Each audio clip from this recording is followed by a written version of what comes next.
in elementary school, they would give you a preset of which Asian you identify as, but I was always the other Asian. And then I always had to write down Thai. I think I was also kind of shy, and also at the same time, I was struggling with like sharing with people my first name too, because I would always hear like, oh, that's too hard, or can I just call you something else?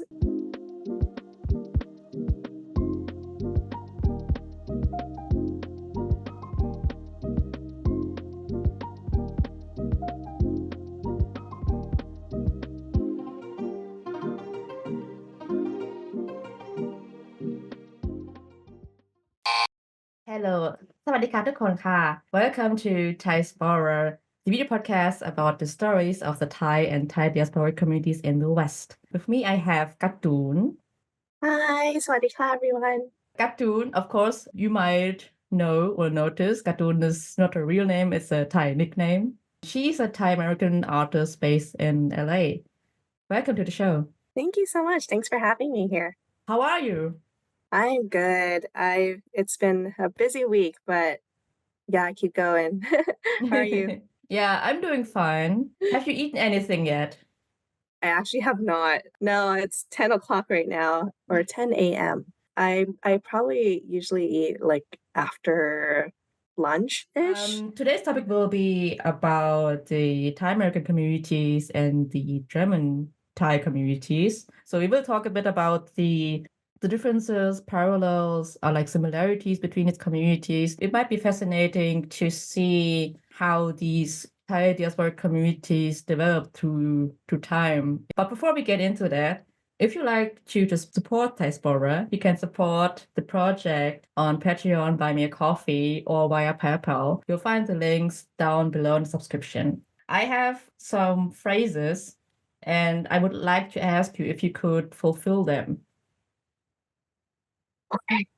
Yeah. Do you feel It's like a okay with quiz. that? It's like a pop quiz. Yeah, It's sure. it's it's kind of more like a pop quiz, but it's more kind of like a fun quiz. It's not like at school or anything. Okay, yes, I'm ready. Okay. People assume that Oh, that I am Indian.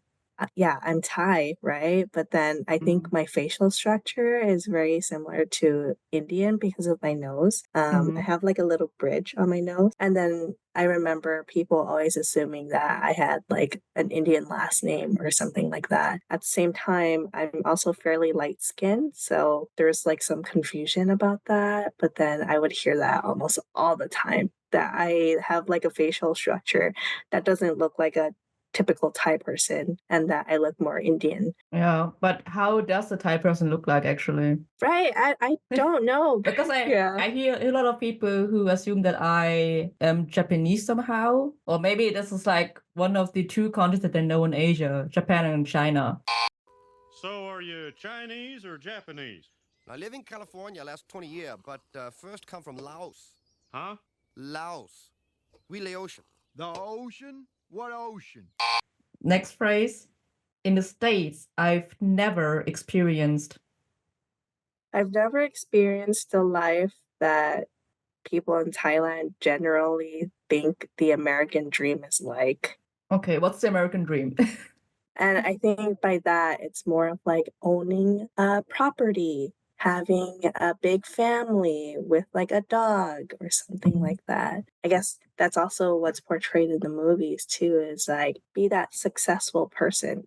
I don't see myself as that successful person. And also my way of identifying as being a successful person could be very different than how other people think. That's what I usually struggle with a lot, especially when I go back to Thailand, is that they assume that because I live here in the US, I have everything, but it's not like that.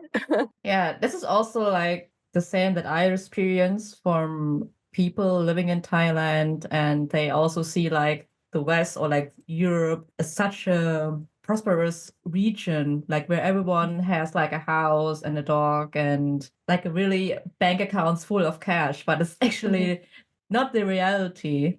I mean, like compared to people living in Thailand, we earn a lot more, but we have also higher life expenses. It's not as flowery. Like it's not as I'm a visual person, but it's not always like the flowers that are blooming. And that, there's always like you gotta water it some way. You gotta get through the dirt some way, somehow, and then grow from there, but it's not always a full bloom like how people usually see it. Next phrase, I feel home when. I feel home when I'm able to just be myself. I don't have to worry about having to look a certain way or having to act a certain way. I automatically think about how I am at my apartment, but then at the same time, I also have to apply that to how I am when I, go to other places, or how I perceive or try to perceive myself to like the public, for example. Obviously, there's like levels of professionalism, but at the same time, like how open I could be, how comfortable I could be with other people. I think that's where I feel like I'm mostly at home. It's not just the location, but it's also the people I'm surrounded with. I always think of Los Angeles as being my home. Like I was born and raised here. I stayed in Boston for 5 years, but I didn't necessarily see Boston as home. I only saw it as like a temporary place, even though I have friends in Boston too. Like I really appreciate them. I always hang out with them, but my mind always goes back to like wanting to be at home, wanting to be where the sun is, for example, or the environment, and also like wanting to be close to my family. And I emphasize a lot about family because like it's only really my parents living in the US. I know there are other family members too, but I'm not as close with them. They're very like distant relatives. So I automatically just think about my parents and living in LA, living the same lifestyle that they've always lived since they were here, and just like always being comfortable with what they're used to. And so, yeah, I think that's where home is for me. No, that's so wholesome, actually. Thanks, thanks, thanks.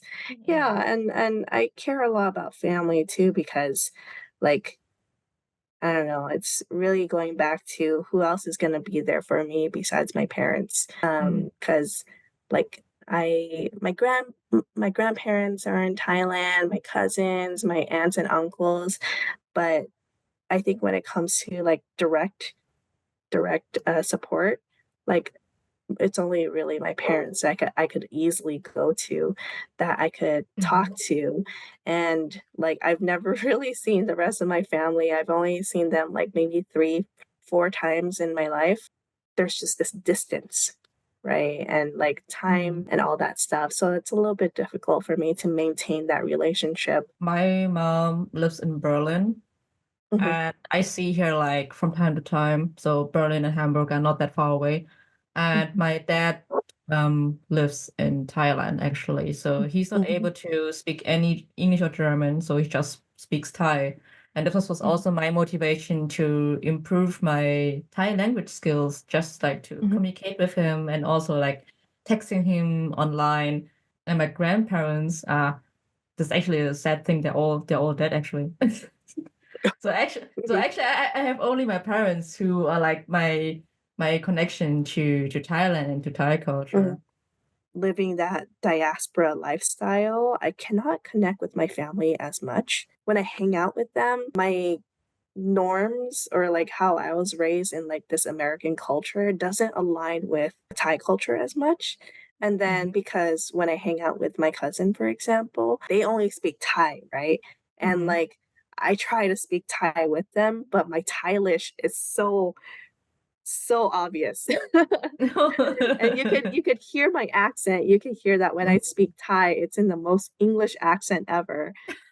And that's like this thing that I also noticed with my previous guests that Thai moms or Thai parents spoke German or English with their kids because they are convinced that it would be more profitable for the child to speak the language Mhm. they're living in right now and not Mm, speaking Thai. And they didn't see like the necessity to teach Thai because I right. think, oh, it's not that necessary because no one speaks Thai with us. So we don't Mm, care. We just speak English or German with them. I've heard some people go through that where they try to go through this assimilation process, like wanting them to be very like intertwined with the American culture, for example, just so that they don't experience discrimination or be looked down upon because they are like a person of color, for example.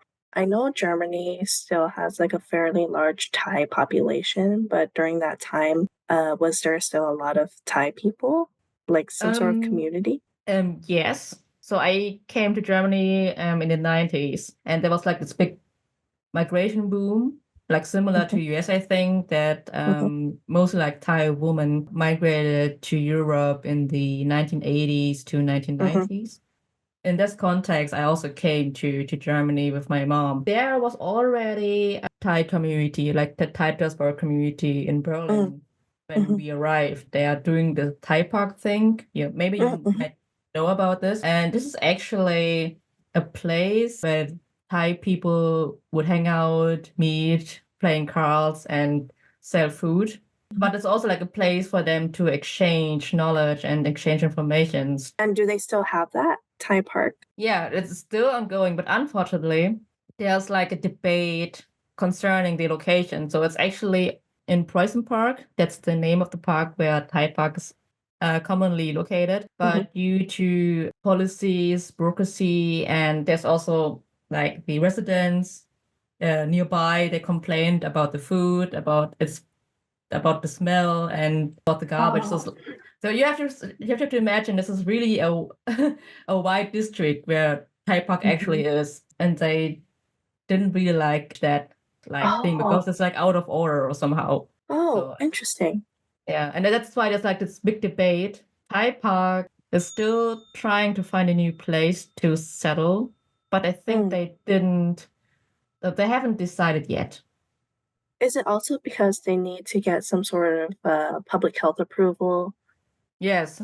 Yeah. Yeah, from permits, like all the like bureaucracy, legal stuff. Oh, but they've been doing it for so long. Yeah, like for 30 years. I mean, like I was still like a little kid when I went there, and now suddenly it has to change.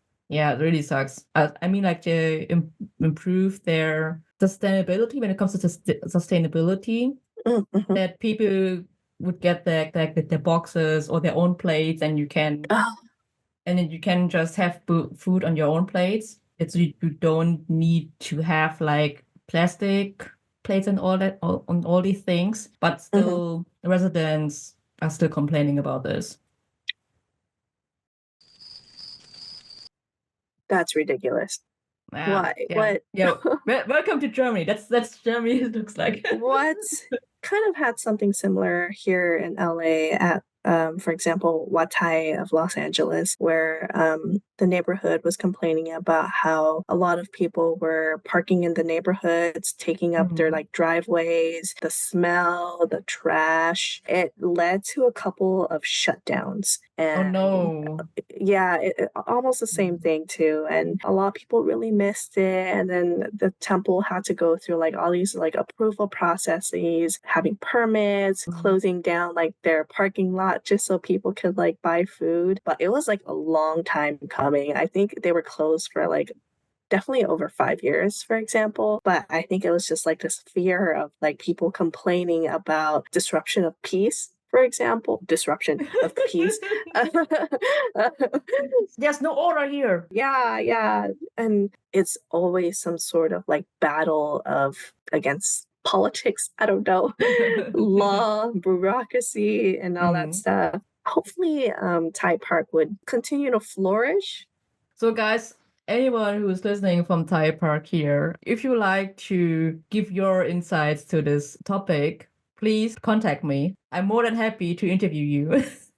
That would be so awesome. Actually, I would like to talk about you. What's the story behind your nickname Cartoon? A little quick introduction. My full name is Jiratnan Chiasanga, or in English, I anglicize it a lot by saying it's Jiranan Chiasanga, but I was nicknamed Cartoon, and I think the story behind it was my parents chose two names. If I was a girl, I would be called Cartoon. if I was a boy, I would be called oak, like an oak tree. They also like kind of confirmed that cartoon would be a good nickname because I was born with very big eyes. It was the size of like almost half my face. What?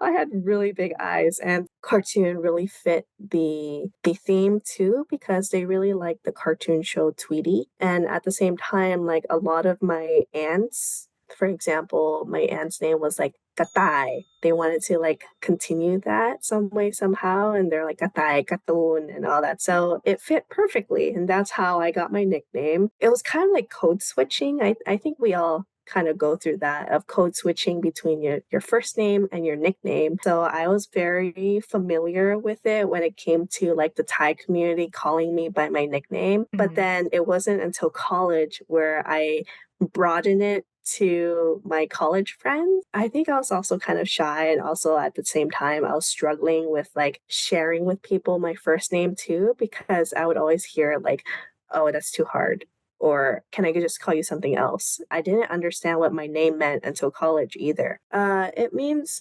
someone who's like happy for like a long period of time. I think that's Oh, the general gist of what my name meant. I don't know many Thai folks when I grew up in Berlin and when I studied abroad in Thailand. So I did like a semester there in Bangkok. I think like all of the Thai students had nicknames, like funny nicknames, Mhm. like Earth or Wind, Earth, Wind and Fire, something like Mhm, mhm. that, or like Bubble. And then I just realized, oh, actually you can have anything as a nickname. Oh, yeah. And even like the name of sports, like golf is a very common Yeah, nickname, right? And so, yeah. If you have any like funny Thai nicknames, then just comment down the video here. yeah, and tell us the story behind it too. Yeah, please, Ka. I read, for example, that there are like 5 different neighborhoods which are considered as Preserve America communities. So that means they get like federal funds from the government, right, to sustain and to support members of the communities and to stay afloat somehow. What was your experience living or growing up in LA so far? I find it as like a blessing in disguise. And the reason why I say that is because LA is probably one of the most diverse cities like in the world. And to grow up there, it was like being exposed to a lot of things at the same time really helped me get a more world view of what people are like. But at the same time, it was also navigating a lot of like, for example, like racism. People call it melting pot. I don't like to call it a melting pot. Maybe it's more of like a mixing salad. Like we don't mix together into one whole thing, but there's different components to like, our culture that makes up a community, right? I think I was also really lucky because LA just happens to be one of the largest Thai communities outside of Thailand and in the US. So I was very lucky to grow up in a community where Thai culture was very prominent. Being able to go to like Wat Thai, I went there since like the late 90s until like the early 2010s. It was very helpful for me to learn about the Thai culture, but at the same time, like being able to be exposed to other communities in Los Angeles, it didn't give me that narrow worldview. But because there's a Thai town here, like I get to be more exposed to even the food that my family grew up with. So it wasn't like a hard integration, but when it comes to like navigating the school lifestyle, for example, it was kind of hard to relate to other people because even though Thai was considered the largest population, it's still fairly small in terms of like the Asian population in general. And so I remember growing up ever since elementary school, there was like these expectations that Asian people would be good at math. And so I was like, I'm gonna do like math wizards or something. It was like almost like a competition to see like how well I could do in math, but I suck at math. I'm really bad at math, but it was just like having to hold that expectation that I'm good at math so that I feel like I am belonging or like feel respected as an Asian person. But at the same time, I couldn't do that. There's also like, you know how you fill out demographic forms? In elementary school, they would give you a preset of which Asian you identify as, but I was always the other Asian. And then I always had to write down Thai. And then by the time I finally saw Thai as an option, I was like, oh, finally, yes, checkbox at Thai. I think here in Los Angeles, there's a mix of both. Like those who moved here from Thailand and those who were born here and are Thai. It really helped me with like navigating that Thai American lifestyle. Like I'm not too Thai, I'm not too American, but what am I type of situation. I love being here in LA. Cost is not that great. Oh no. But we gotta keep going, right? We gotta but if you're ever in LA, let me know. Yeah, please. This is actually one of my goals. If I have enough money to go to LA, or if anyone can sponsor my LA trip, then I'm happy to do this and do like some documentary about Thai town. Oh yeah. But I can really relate to this. I often felt invisible. So because as you said before, like Asian is just like a strong word, but it's also like so diluted with other nationalities, identities. I went to a fair thing here in the city, and they often sell like Asian food. Like vendors would just like sell Asian food, but the Asian thing that they sell is mostly like stir-fried noodles and egg rolls. That's it so far.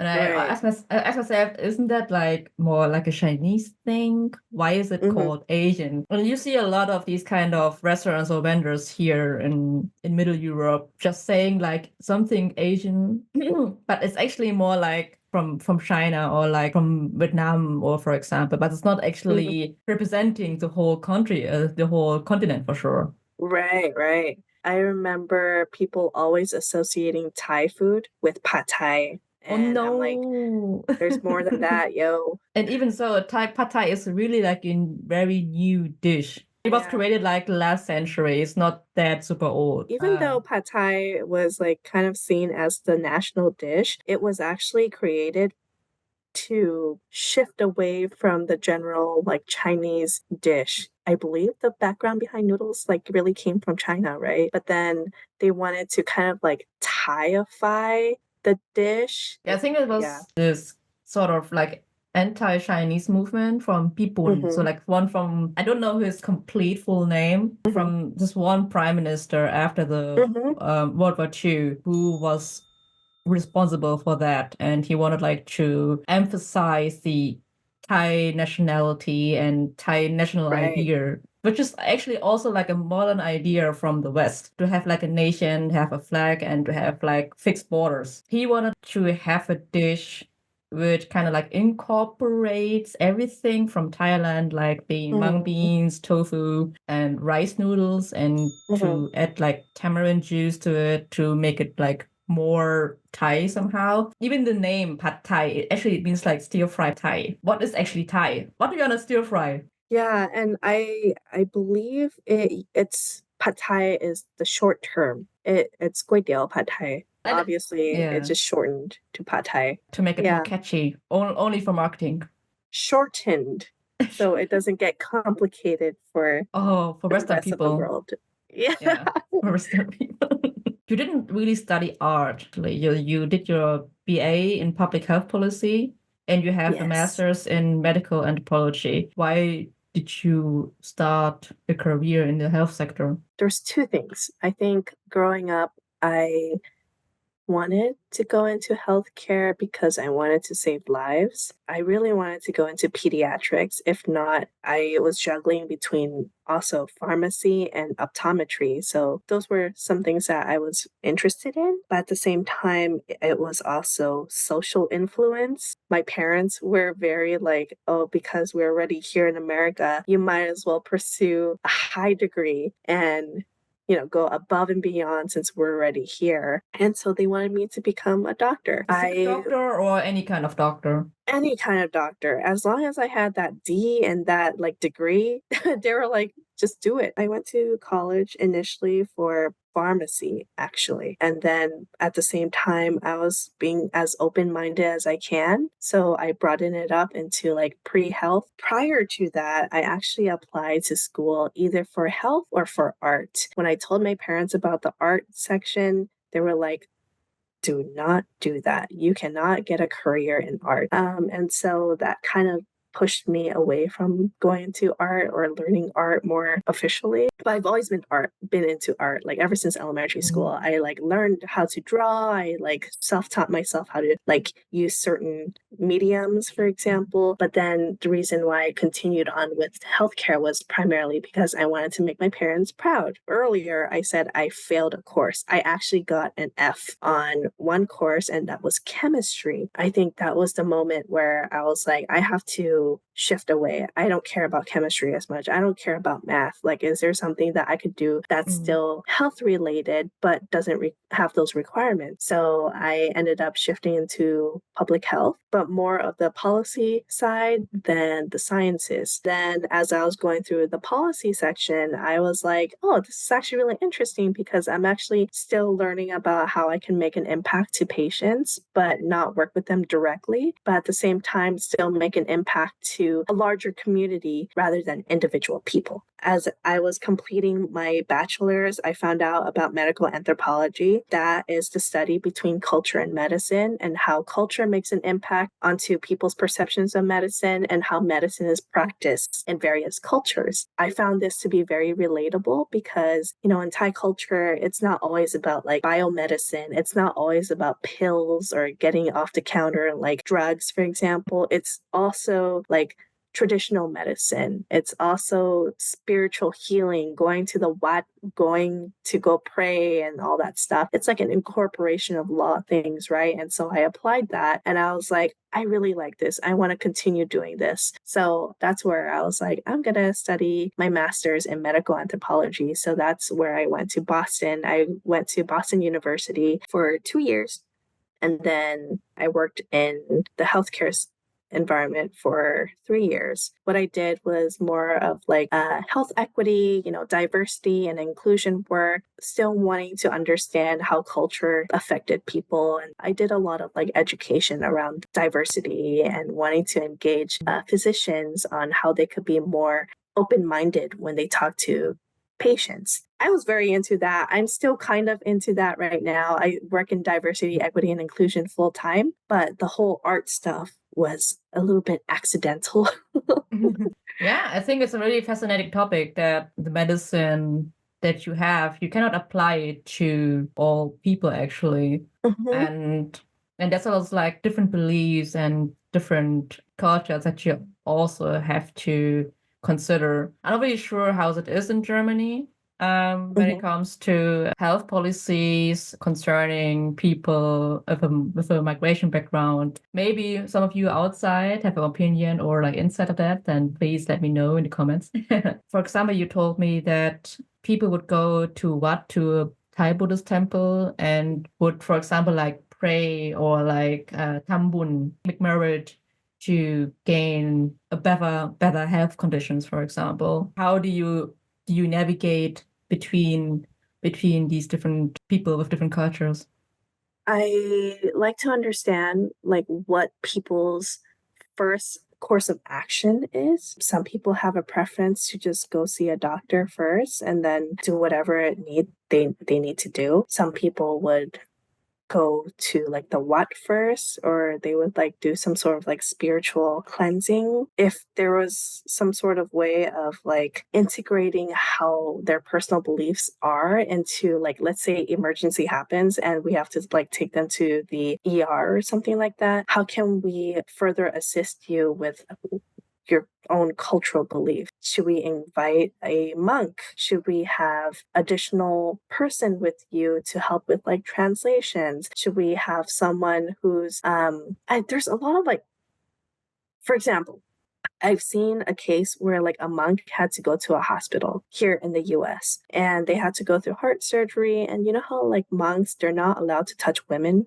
Yes. Or like generally they're not allowed to touch women unless that person is like really, really sick. And so that was the case with the monk. The monk was really sick, and because they needed care, I remember seeing a nurse, like a female nurse, touch the monk, and I was like, no, you can't touch him. But then at the same time, my dad was like, they're allowed to touch them because they're providing them the necessary care that they need in order to get through their healthcare process, right? And so I was like, okay, so there are certain situations that people are allowed to do this, but it's only at those certain times that they're able to like touch another person. It's very common that in hospitals they don't have spiritual services specifically to Buddhism on site. It was always like giving them the contact information for these various Buddhist centers that they could reach out to, because Buddhism is not just like Thai Buddhism. There's like Chinese Buddhism too. There's Japanese Buddhism, and there's like, you know, all those things, really seeing what their cultural beliefs align with and then providing them the resources. That's what I would do. Sometimes I think white people treat Buddhism as some kind of trend, like a cultural trend. And they don't exactly believe in the Buddhist scripture, but they find it like really relaxing and like cool. Yeah, and they have Buddha statues here, like in the bathrooms and outside. With no shrine at all. So Buddha is like, oh my gosh, I'm so sad here right now. Have you seen the statues of just Buddha's head? Have you seen that? Like just his head. And they sell it here at some random decoration stores as some kind of like table thing or whatever. And I asked myself first, why would you like sell this? And why would people buy this thing? People buy it.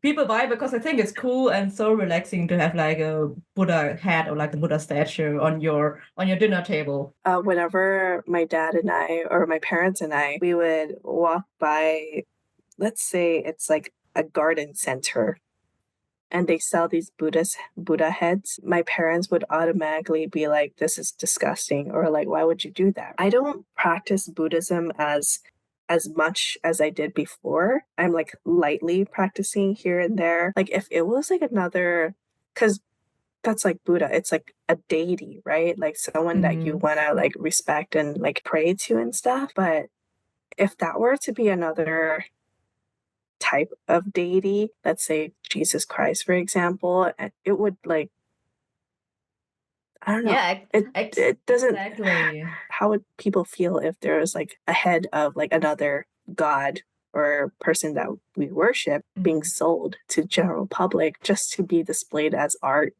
It's kind of weird. Yeah. I mean, there's like Buddhist art, of course, and there are like these icons, you know, the icons that you use for temples or for building a shrine, for example. And no one would put their Jesus statues in the bathroom or so. I mean, like it's like a similar thing. So how did you come up with your ideas for your graphic design? I used to like paint on utility boxes across Los Angeles, and that was primarily to educate and share the stories of like the Thai community through an image on the utility box. That was a continued interest for me. I've always really loved drawing about Thai culture, but it wasn't really until like the pandemic where a lot of people's like kind of creativity proliferated, and like people just got very artistic all of a sudden and wanting to show people like the world what they can do. And I was like, oh, that's so cool. I want to do that. Like, I'm going to buy the cheapest iPad. So that's what I did. I bought the cheapest iPad. I kind of saw it first as a portfolio because I've never drawn on an iPad before. Like digital art was foreign to me, and I was just like, okay, let's just see what happens. Let me just like buy this program called Procreate and then see where I can go from there. When I first thought of my Instagram name, it's the most cheesiest name ever. And I sometimes I regret it. Sometimes I'm like, it's too late for me to change it now. I wanted to see how my art could improve and stick with the general theme of Thai culture. There was not a lot of like representation of Thai culture in like Asian American art. And I saw this especially in this group called Subtle Asian Traits. I don't know if you've heard of that. It's a Facebook group where a lot of like Asian people would just come together and share like the small things that could be relatable to like your Asian identity. And a lot of people were posting about art, but there was like, you know, drawings of, let's say, for example, White Rabbit. There was like mee goreng or like Indomie. And I was like, why are people raving about Indomie? Because I grew up eating mama. Like, how come I don't see a lot of mama art? Like, what's going on? Like, I didn't see a lot of things that like I could closely relate to. That's how I really created kwamsookxo, is because like I wanted to share my art portfolio, how it could like improve over time, and also how art has given me a lot of like happiness. I also wanted to educate people about Thai culture outside of Thai food. That was the initial fuel, was that like I was so tired of hearing people be like, oh, you're Thai? Oh, I love Thai food. I love pad Thai. And I'm like, there's more than pad Thai. Sorry.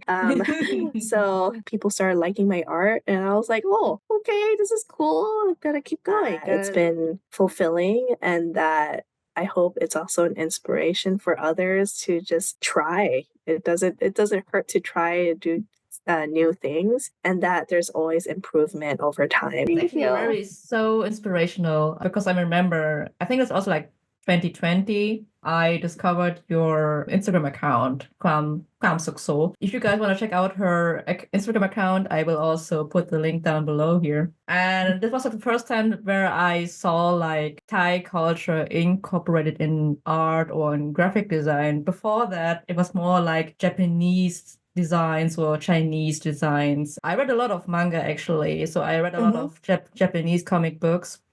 And I felt more drawn to Japanese culture rather than Thai culture, because I only have like these Thai comics. Maybe you know them, like the black and white things. And I didn't really like the style, but I liked the Japanese style and Japanese manga.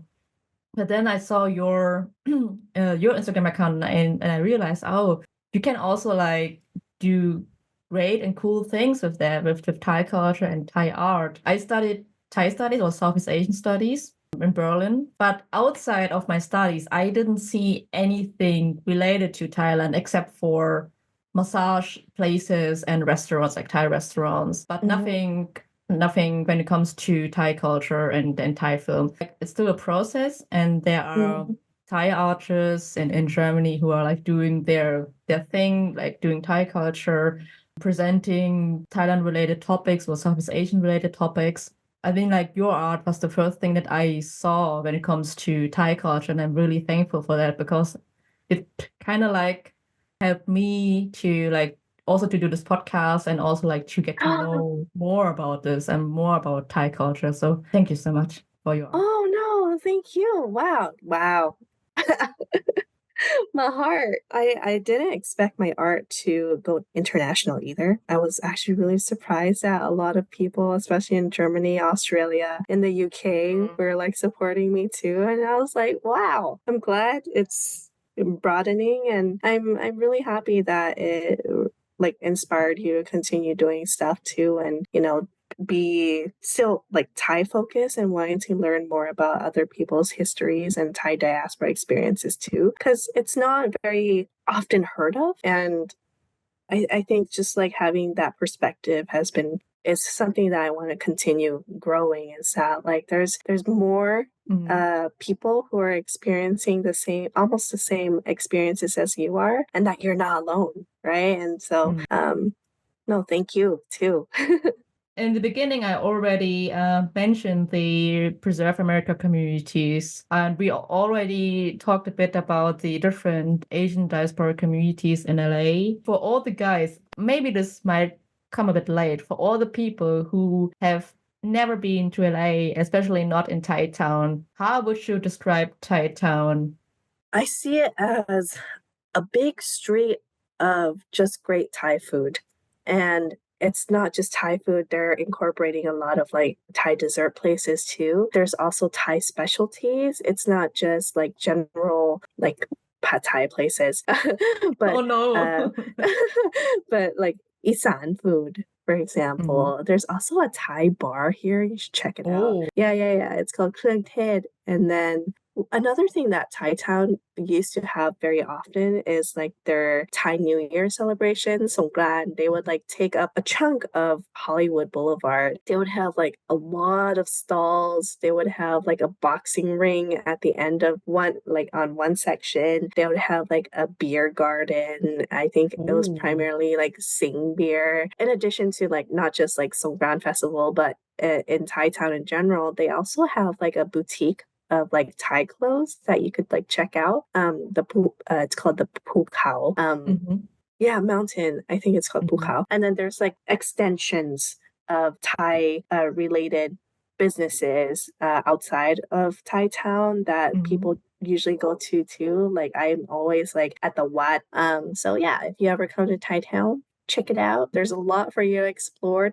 There used to be a bookstore. There are some markets as well, Thai markets, and then there's also Thai night markets around the area as well. So check it out. Yeah. I only saw like the pictures from Thai Town, and it's so amazing to have just like a street. I mean, like a street is already enough. A street full of Thai-owned businesses and businesses which sell not only food but also like Thai cultural items, or like Right. or having like massage parlors. There's no such thing in Germany actually. There's only like Thai Park in Berlin. Right. And even that is not like really, is still under discussion somehow. I went to Frankfurt. Frankfurt is like a town in the middle of Germany, and they have like a good deal store. Like it's called like Soy 22 or Soy 22. And they only sell like Thai noodle soups. And this is actually, I think, like one of the first Thai restaurants that I experienced so far without having like this westernized Thai food, you know, like having only curries and pad Thai. I think pad Thai is kind of like a haunting nightmare somehow in this episode. Wait. I have a separate question. Do you ever like go to a restaurant and like just order pad Thai? In Thailand, I do this. In Thailand, I'm more keen to try pad Thai, but in the West, not exactly. Because it's like one of the dishes that it can be really good, but it can also be really bad. So, so I cannot be sure if this pad Thai turns out to be good somehow, because you can mess it up really badly. In the US, there's like the biggest Thai diaspora community. And then second comes Germany. Why would there be such a big Thai diasporic population in the West Coast? So what do you think? I think it was primarily influenced by Hollywood. A lot of people would watch movies and then they would automatically associate movies with like Hollywood, and they see Hollywood as like a success place.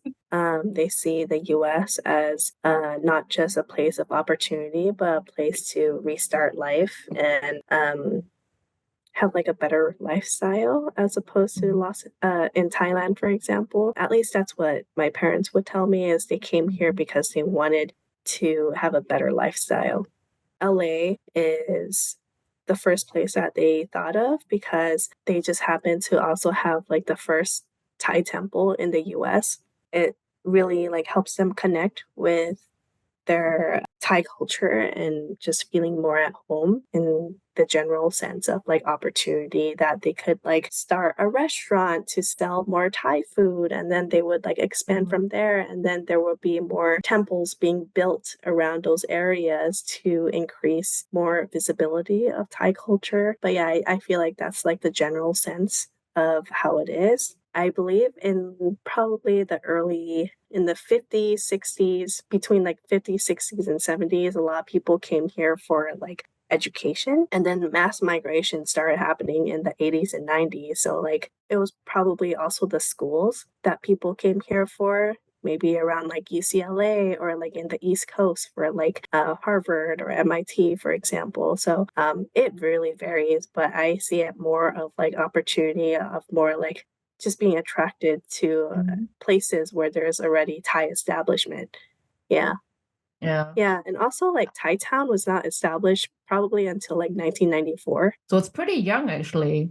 Read a bit about the migration of Thai into the US, and there's like some parallels that, for example, between the US and Germany, that most of the Thai people who came more like from urban, higher upper classes would migrate to Germany or US for educational reasons or for work. It was mostly like more like males, or like the gender gap was more like balanced in the beginning of the 50s and 60s. And then after Vietnam War, mass migration started to begin, that more women from working classes, especially from Isan, from the northeastern region of Thailand, migrated to the Western countries. And it's really interesting to see this trend also happened in the US, not only in Europe. When Thai people first started coming here, it was really only those who are part of like the elite families in Thailand that were able to come here for work or education. And one example, I love to bring this up because it brings up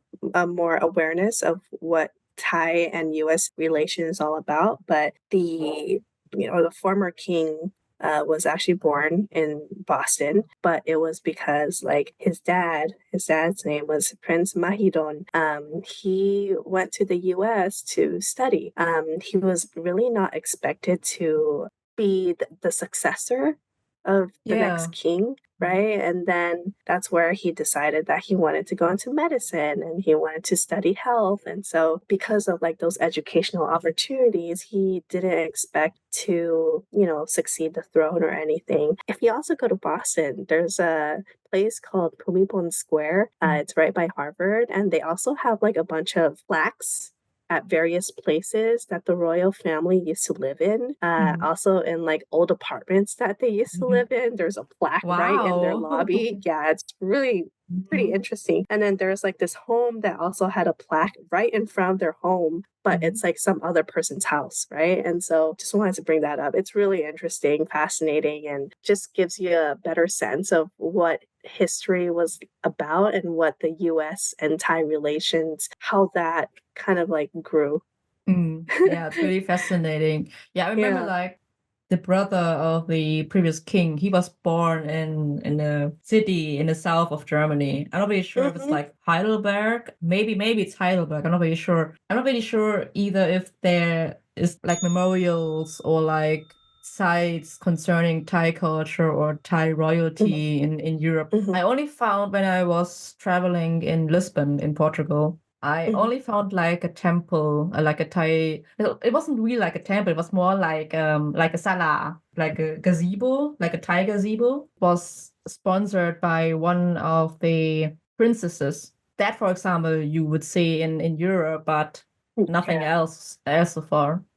It's really fascinating. I think just learning about all that is just really cool.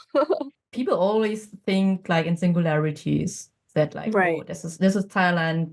Thai people must be from Thailand, but that's actually not the case anymore. Right. Not anymore. You can't make those assumptions anymore in these days. Which forms of Thai culture would you like to see in public? I don't see a lot of like Thai performances in the public. Let's say, for example, May is Asian American, Native Hawaiian Pacific Islander Heritage Month. And very often like they would have like these performances or like people from various communities come together and showcase what their culture is like. I don't see a lot when it comes to Thai as often. And I wish there was a little bit more to showcasing that. And it's not just like Thai, I think just Southeast Asian countries in general, because very often it's like East Asian stuff which is cool. But I don't see a lot of just Thai performances in general, besides it being part of a Thai festival. Yeah, Like, totally. Or yeah. it's kind of like a Thai food festival. Then they would do like the mass dances, for example, or like Thai women would perform like traditional Thai dance. But that's it so far. It's always in connection with food. Right. Like it would be awesome to have like showcase to the general public of like corn. So you mentioned mass dance. Like if there was like a corn dance or like a traditional Thai music performance or like some sort of orchestra or like collaboration between like traditional Thai music and get on orchestra or something. Yeah, there are like some Southeast Asian communities here in Germany, but they're more like scattered. And I have the impression that they don't interconnect with each other as well. So if you're like Vietnamese, then you stick to your Vietnamese community and vice versa. But for example, here in Hamburg, there is a big Indonesian community. So they hang out. And there was also like, I think last year I went to an Indonesian cultural festival. So, okay, of course, there's also food. There was also food there, but they also did like lectures and dances and parties. So it was pretty cool to see this kind of diversity in the city. We need more of that. Yeah, definitely. So I'm gonna ask you my last question because time is running out. Yes. And I need time to edit this. Of course. If people want to know more about your work and want to purchase your art, how can they reach out to you? Oh yeah, if you want to support my work, if you want to read more about Thai culture, you could find me on Instagram at kwamsookxo. It's KWAMSOOKXO. And it's the same thing on my website, kwamsookxo.com. That's where you could purchase my stuff. I think it's also purchasable through Instagram, but I am getting back into art again. I'm drawing again. If you could follow me there, see what my updates are all about and what I continue to educate on, you can follow me again on kwamsookxo. Thanks for having me. I really appreciate it. Yeah, me too. And it was my honor to meet you like live. Thank you so much for your time and for joining me. And it was really inspirational for me like to hear your story and to get to know more about Thai Town, a place that I will hopefully visit soon. Please, whenever you can. Thank you guys for listening until now. If you like to support me and just like, subscribe, comment, any kind of interaction is good for the algorithm. And we see us next time. ขอบคุณมากค่ะ ขอบคุณมากค่ะ ค่ะ See you soon. ค่ะ บ๊ายบายค่ะ